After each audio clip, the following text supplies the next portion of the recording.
তলোয়ার চলে খঞ্জর মারে খুনের দরিয়া বয়ে যায়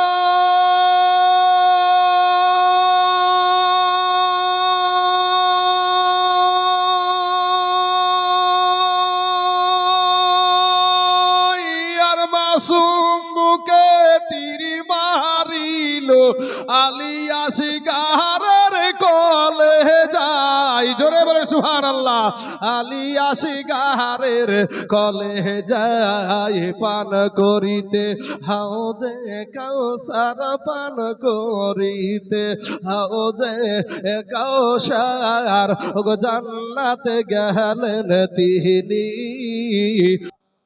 আর নাবে মোশ তাফার কামলের ছাওয়ায়া আর নাবে মোশ তাফার কামলের ছাওয়ায়া এ বাবা থাকতে যদি চাও প্রাণটি খুলে দলে দলে সল্লে আলা গাও রে সল্লে আলা গাও আর নাবে মোশ তাফার কামলের ছাওয়ায়া আর নাবে মোশ তাফার কামলের ছাওয়ায়া এ বাবা থাকতে যদি চাও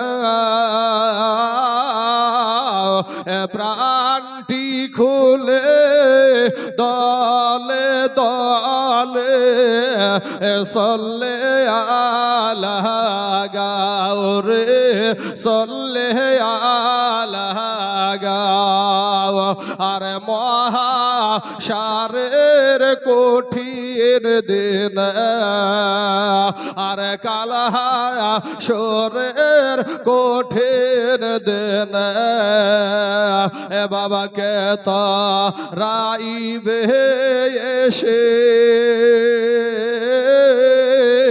আর পাপি গোর নিজ পাশি নাই বেড়াইবে ভেসে গো বেড়াইবে ভেসে আর সেই নেতে তুমি যদি আর সেদে নেতে তুমি যদি এ বাবা শান্তি পেতে চাও আর প্রাণটি খুলে দলে দলে সল্লে আলা গাও রে সল্লে আলা গাও আর নাবে মোশ তাফার কামলের ছাওয়ায়া আর নাবে মোশ তাফার কামলের ছাওয়ায়া এ বাবা থাকতে যদি চাও আর প্রাণটি খুলে দলে দলে সল্লে আলা গাও রে সল্লে আলা গাও আর মহাশারের কঠিন দিন আর কালহাসরের কঠিন দিন এ বাবাকে তো রাইবে এসে আর পাপি গোর নিজ পাশি নাই বেড়াইবে ভেসে গো বেড়াইবে ভেসে আরে সেই দিনেতে তুমি যদি আরে সেই দিনেতে তুমি যদি এ বাবা শান্তি পেতে চাও প্রাণটি খুলে দলে দলে সল্লে আলা গাও আল্লাহুম্মা সল্লে মাওলানা মুহাম্মদ ওয়ালা আলি মাওলানা মুহাম্মদ সাল্লাল্লাহু আলা মুহাম্মাদিন मोहम्मद हरदम ज़बान से निकालो पाक नाम मोहम्मद हरदम ज़बान शफियाना मोहम्मद सल्लल्लाहु अलैहि वसल्लम बाबा इमाम हुसैन রাদিয়াল্লাহু তাআলা আনহু পানি থেকে উঠে আসছে। ইতিমধ্যে এই 22,000 সৈন্য আপনার এরা একটা আলোচনা করে নিল, মিটিং করে নিল যে কি, যে ইমাম হোসাইন পানিতে নেমে গেছে, এটা ঠিক আছে, কিন্তু ওকে পানি নিয়ে আমরা ডেরাতে পৌঁছাতে দিব না। বাবারা ওগো আমার পর্দার আড়ালের মা খালা গো, ইমাম হোসাইন রাদিয়াল্লাহু তাআলা আনহু বাবা ওই ইস্পাহানি ঘোড়াতে একেবারে ধুলা উড়িয়ে দিয়া চলে আসছে বাবা রে। আরে এমন সময়তে ভাই চতুর্দিক থেকে বাবা তীর ছুটে আসতে লাগলো রে বাবা। 70-80 কিলোমিটার বেগে তীর আসতে শুরু হয়ে গেছে, তীরের ঝড় বইতে শুরু হয়ে গেছে বাবা। একটা তীর এসে ইমাম হুসাইনকে লাগলো না বাবা রে, ঘোড়াকে লাগলো না, আলী আসগারকে লাগলো না, লাগবি তো লাগ ওই যে বাবা চামড়ার মশক পানি, ওই পানির মশকটাতে তীরটা লেগে গেছে। তীরেরটা যখন লেগেছে ফুরাত নদীর পানি আবার ফুরাতের দিকে গড়তে আরম্ভ হয়ে গেছে। আলী আসগার বলে আব্বু গো, ফুরাতের পানি তো আবার ফুরাতের দিকে গড়তে আরম্ভ হয়ে গেল গো আব্বু। হুসাইন বলে বেটা আলী আসগার রে, ওরে বেটা আলী আসগার, আমি তোর জন্মদাতা পিতার বেটা, বেটা রে আমি যেন জল জল করে দেখতে পাচ্ছি রে বেটা, তুই কিছুক্ষণের মধ্যে জানে শাহাদাত পান করবি, এই দুনিয়ার পানি তোর জবানে যাবে না রে বেটা। এ বাবারা এমন সময়তে বাবা ওই ইয়াজিদি বাহিনী একটা মানুষকে হায়ার করে এনেছিল, যার নাম হলো হুরবুলা। ওই হুরবুলাকে বলে যেই জায়গাতে তীর মারবে সেখানেই লাগবে গো আব্বাজান। এমন সময়তে হুরবুলাকে বলে হুরবুলা রে, ওই দেখ হোসাইনের ঘাড়ের ওপরে সন্তানটা আছে, ওই সন্তানটাকে নিশানা করে একটা তীর মারো। হুরবুলা পাপি ডাক দিয়া বলে হে ইয়াজিদের দল, ইবনে জিয়াদের দল, জানি হয়তো হুসাইন তোমাদের কাছে কোনো অন্যায় করেছে, কিন্তু এই দুধের শিশু তোমাদের কি অন্যায় করেছে? বলে তোমার বায়ান শোনার জন্য আমরা তোমাকে হায়ার করিনি, তোমাকে ওয়াজ করার জন্য হায়ার করিনি, তোমাকে যেই কাজে আমরা হায়ার করেছি সেটা করো।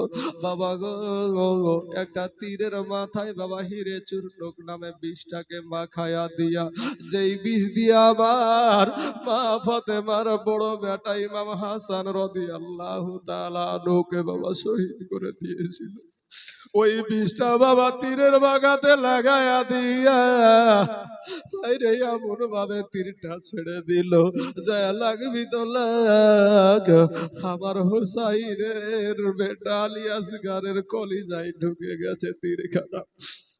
যখন তীরখানা লেগেছে রক্তে বাবাজি ইমাম হুসাইনের পিঠ লাল হয়ে যায়, ঘোড়ার পিঠ লাল হয়ে যায়। লাগামটা টেনে বাবাজি ওই এজিদের দলের দিকে মুখটা ফিরাইয়া বলে, ওরে এজিদের দল, ওরে ইবনে জিয়াদের দল, ওরে মদখোরের দল, শরাবখোরের দল, আমি হয়তো তোদের কাছে কোনো অন্যায় করেছি, কিন্তু আমার তোদের বাচ্চা আলী আসগার তোদের কোন ফাঁকা ধানে মই দিয়েছিল রে, আমার সন্তানকে তোরা ছাড়লি না। বাবা রে, ছোট্ট শিশু তাজা রক্ত বাবা জোরে কারবালার জমি লাল হয়ে যায়। তাই কবি বলেন, তলোয়ার চলে হে খঞ্জর মারে, খুনের দরিয়া বয়ে যায়, আর মাসুম বুকে তীর মারিল, হালিয়াসে গারের কলে যায়, হালিয়াসে গারের কলে যায়, পান করিতে বাবা পান করিতে হাউজে কাউসার, পান করিতে হাউজে কাউসার, গো জান্নাতে গেলেন তিনি, ও গো মা ফাতেমা জননী। এ তলোয়ার চলে খঞ্জর মারে, খুনের দরিয়া বয়ে যায়,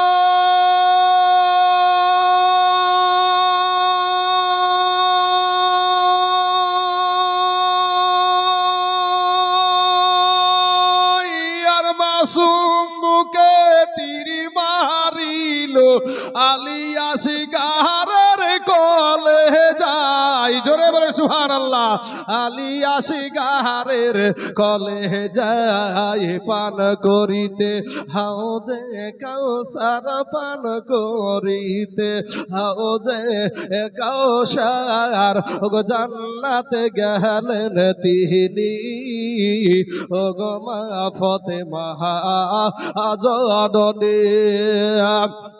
ইমাম হোসাইন শহীদ হইয়া ইসলামকে করেন জিন্দা,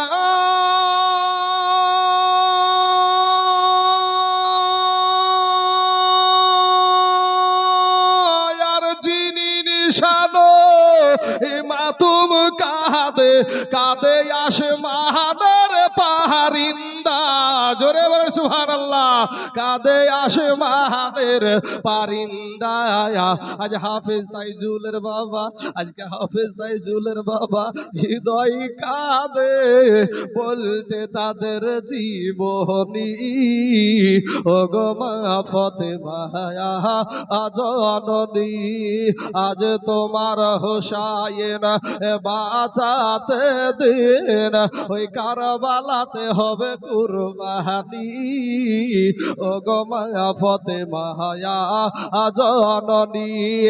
ইমাম হোসাইন আরজ করে বিবি জয়না আবের তরে,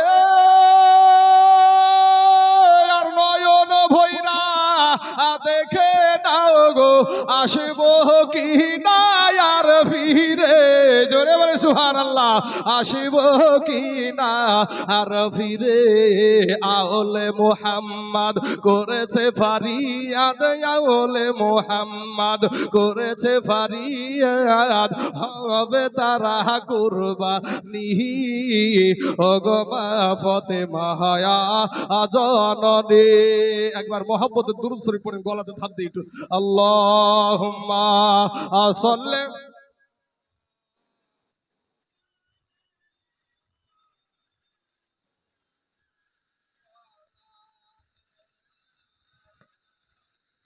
সাইয়্যিদিনা মাওলানা মুহাম্মদ সাল্লাল্লাহু আলা মুহাম্মাদিন, সাল্লাল্লাহু আলা মুহাম্মাদ।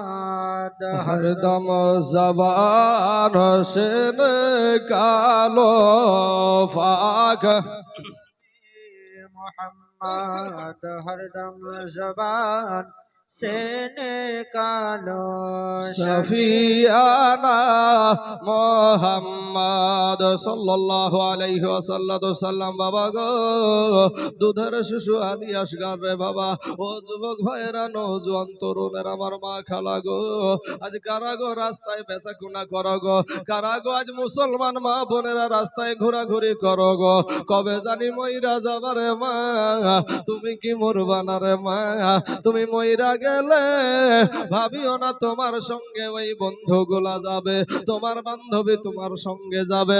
ওরে মা, আজকে রাত্রিতে তুমি বাজারে ঘুরছো, ওরে যুবক ভাই তোমরা বাজারে ঘুরছো, প্রথমে আমি এরকম করেও বলেছি যে ভাই, অনেকই সাক্ষী আছে যে ভাই তোদের পা দুখানা আগায়াতে তোদের পায়ে হাত দিয়া বলি রে ভাই মাস্তানি করিও না।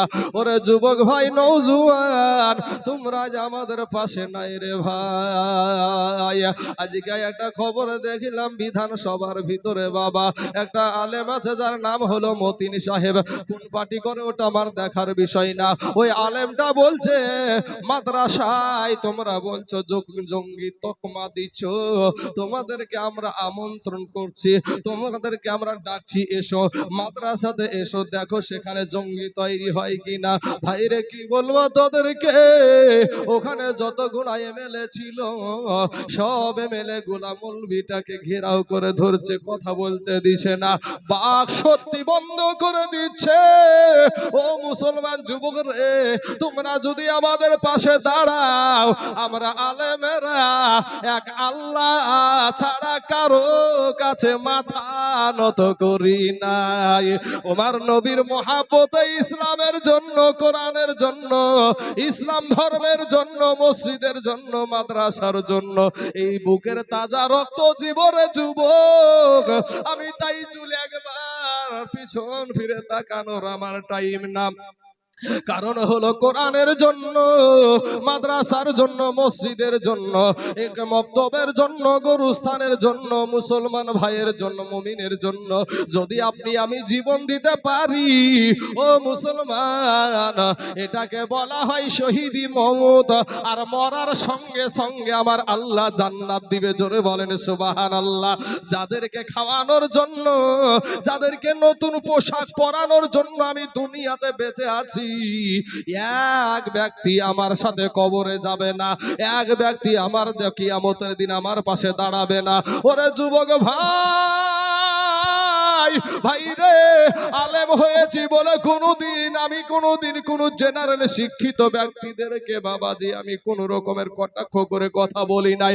এটা মুসলমানের ছেলে বৈজ্ঞানিক হবে, এটা মুসলমানের ছেলে ইঞ্জিনিয়ার হবে, মুসলমানের ছেলে ডাক্তার হবে, মাস্টার হবে, এটা মুসলমানদের গৌরব। কিন্তু ভাই গো, মুসলমানের গৌরব তুমি যেই শিক্ষাই করো না কেন, কিন্তু বেয়াদব হইও না। আমি বলবো ভাই, যারা মাদ্রাসাকে জঙ্গি বলছে, জঙ্গি তৈরির কারখানা বলছে, আমি বলবো আব্বা জান, তাদের একটা টার্গেট হলো, যদি মাদ্রাসা বন্ধ হয়ে যায় রে মুসলমান, ইসলাম ধর্মটা বন্ধ হয়ে যাবে, ভালো ভাবো কোরআন তেলাওয়াত করার মতন একটা মানুষ পাবেন না। কি ভাবছেন? মাদ্রাসা এমন একটা জায়গা, এমন একটা চ্যালেঞ্জ দিয়ে বলতে পারি আপনাদেরকে, মাদ্রাসা ছাড়া সঠিকভাবে কোরআন তেলাওয়াত করার মাল একটাও নাই। মাদ্রাসা ছাড়া সঠিকভাবে কোরআন তেলাওয়াত করার মাল একটা খুঁজে পাওয়া মুশকিল হয়ে যাবে। কারণ কোরআন শরীফ তেলাওয়াত করতে হবে কিভাবে, ওটাও আল্লাহ কোরআনে বলেছেন। কি বলেছেন? ওয়ারাতিল কোরআনা তারতিলা। আমার আল্লাহ পাক রব্বুল আলামিন বলছে তুমি কোরআন তেলাওয়াত করো তারতিলের সহিত, মাখরাজের সহিত। এখন মাখরাজ কি জিনিস আপনারা কিছু জানেন না, মাখরাজ কাকে বলে জানেন না ভাইজান। তাই মাদ্রাসার টার্গেট হলো এটাই, মাদ্রাসা যদি বন্ধ হয়ে যায়, এই ইসলাম শিক্ষা যদি বন্ধ হয়ে যায়, ধর্মটাই বন্ধ হয়ে যাবে। তবে ইসলাম দুনিয়া থেকে উঠাতে কোন কাফেরের বাচ্চার ক্ষমতা নাই। ইসলাম ধর্ম আমার আল্লাহর ধর্ম, কথা বলেন ঠিক না ঠিক? কোরআন আল্লাহর কালাম, যতই কোরআনের উপরে অত্যাচার চালাক না কেন, পৃথিবীতে ভাই এত ধর্মগ্রন্থ আছে, কোন ধর্মগ্রন্থ আজ পর্যন্ত পুরাতে দেখেছেন? কিন্তু কোরআন পুরাতে দেখা গেছে। কারণ হলো কোরআন এমন একটি কিতাব, যেই কিতাবটা 24 ঘন্টা তেলাওয়াত হয়। আমার এখানে রাত, অন্য জায়গায় দিন। আমাদের এখানে এশার টাইম, অন্য জায়গায় ফজরের টাইম। ঠিক না বে ঠিক না? দুনিয়াতে যারা শিক্ষিত মানুষ আছেন, আমার এখানে আজকে মাগরিবের টাইম, অন্য জায়গাতে ফাঁকা টাইম। তো মাগরিবের টাইমে নামাজে কোরআন তেলাওয়াত হচ্ছে, 24 ঘন্টা আজান হচ্ছে। এই রকম বাবা যে এখানে রাত, আরেক জায়গায় দিন, আরেক জায়গায় সকাল, আরেক জায়গায় সন্ধ্যা। এই রকম ভাবে 24 ঘন্টা এই আল্লাহর কালাম তেলাওয়াত হয়। পৃথিবীর জমিনে এমন কোন ধর্মগ্রন্থ নাই যে কোরআন শরীফ যেমনি ভাবে তেলাওয়াত হয়, কোন গ্রন্থ ধর্মগ্রন্থ তেলাওয়াত হয় না। আমরা যেটা জানি, যেটা বুঝি, আমার পার্শ্ববর্তী যে সমস্ত ভাইয়েরা অনেক ধর্মের মানুষ আছে, তাদের ধর্মগ্রন্থ তাদেরকে পড়ানো হয় না। অথচ আমাদের ধর্মের আদর্শ কি দেখেন, যে প্রথম থেকে তুমি শিক্ষা দাও, ইসলামিক শিক্ষা দেওয়ার হুকুম দেওয়া হয়েছে। শিক্ষা করা, এই ইসলাম শিক্ষা আপনার জন্য, প্রত্যেকটা নর নারীর জন্য ফরজ। এই শিক্ষাটা বন্ধ করতে পারলে বাবাজি সব ঠিক হয়ে যাবে। এমনি তো ভাই আমাদের মধ্যে সবগুলা চলে গেছে। আমাদের পোশাক নাই, নবীর পোশাকের মতন পোশাক নাই। আমরা মুখে বলি নবীকে মানি, কিন্তু নবীর পোশাকের মতন পোশাক নাই। কার মতন পোশাক আছে? কোন নায়ক কেমন পোশাক পরেছে, কেমন প্যান্ট পরেছে, এই প্যান্ট কিনে আপনার ঘরের সন্তান। ঠিক না ঠিক? কোন নায়ক কেমন ভাবে চুল কেটেছে, নবীর সুন্নতি তরিকার চুল কাটা নাই আমাদের সমাজে। সেলুনে যাই ভাই, সেলুনে যাই, সেলুন বুঝেন তো ভাই, নাপিত, নাপিতের কাছে নাপিত ভাই আমাকে বান্দর কাট দেন, নাহলে হুলমান কাট দেন। মাথার ভিতর ভাই টিকটিকিও বানাচ্ছে এখন। আল্লাহর দেওয়া রং পছন্দ হয় না, দেখবেন কুত্তার লেজের মতো রং করে রাস্তায় ঢং করে ঘুরে বেড়ে, নিজে বলে আমি খুব হ্যামস্যাম। হ্যাঁ, তোর হ্যামস্যাম ভাই রেখে কবরে জাগিয়ে দেয় নাকি, বাঁশের লাঠি রেডি। ভাই রে, এই যে যত আমার বৃদ্ধ বাপজি গেল, আব্বা গেলাম বসে আছে, এই বাপজি গাকে জিজ্ঞাসা করবা যে কবরে তোমার লাশ আগে পচবে না বাস আগে পচবে?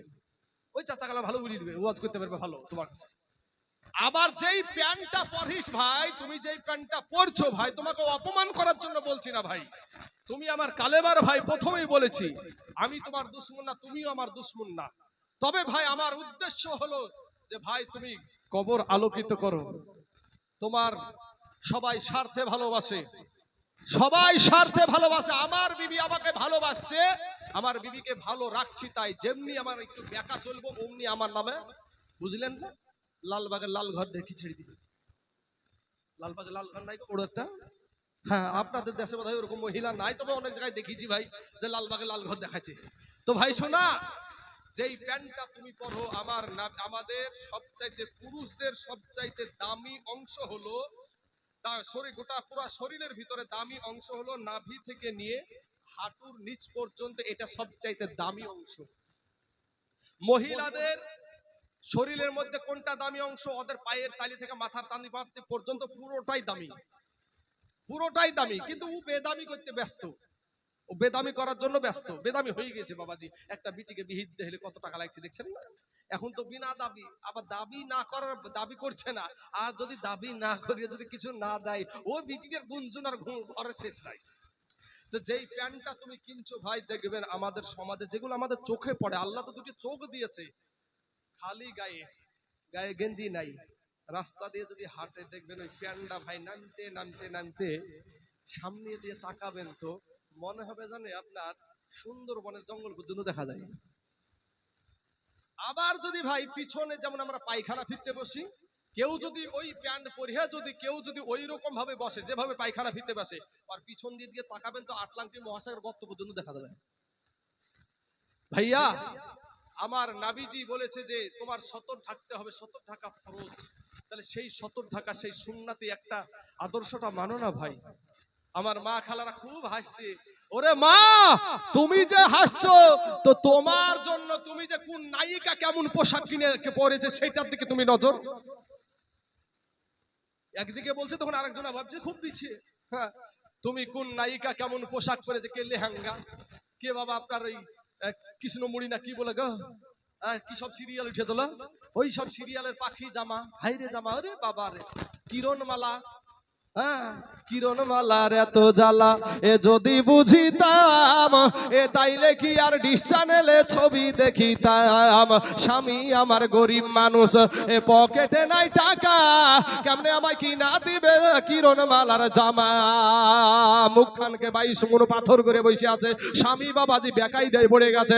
স্বামী বলে, বিবি তুমি রাগ করো না, বিবি তুমি রাগ করো না, এ খুলো তোমার আখি, তোমার জন্য কিনে আনবো নতুন জামা পাখি। মা খালা আপনাদেরকেও বলছি, মাগো সতর্ক হন।